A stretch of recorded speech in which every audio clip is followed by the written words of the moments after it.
having a recurrence of a heroin epidemic, but it really started with doctors overprescribing opioids, and we've been trying to improve the treatment of opioid addiction. And the one that I reported in this article with my colleagues in 5 different sites around the East Coast was a new treatment which is completely different from methadone and buprenorphine, Suboxone, which works very well, but it has drawbacks because it's an agonist, so it's very much like heroin itself.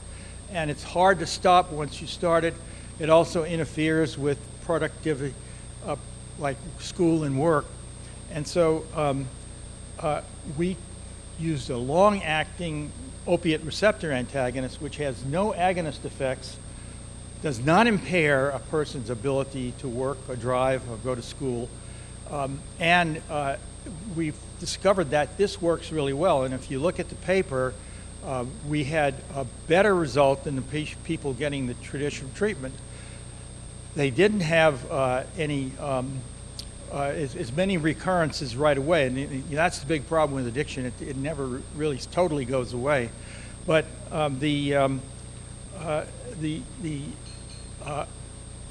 main thing is that a lot of people, since this was a radical departure from methadone and Suboxone, people opposed it. They said this was unethical, you were going to cause deaths in people.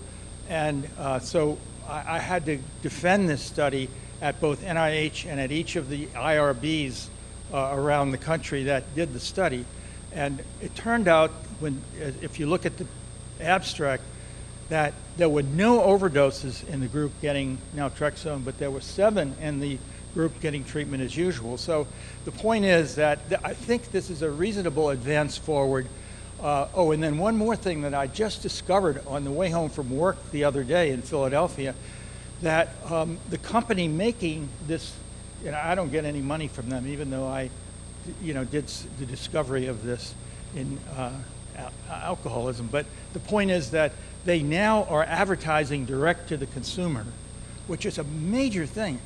I've never seen this before in the field of addiction. It's like advertising methadone to the general public. And they are now advertising Vivitrol, which is extended release naltrexone. So maybe doctors will start using it, but the major problem right now is that doctors don't understand this, they don't know it, they avoid it, and so maybe this will be the beginning of a change in the way we treat opioid addiction.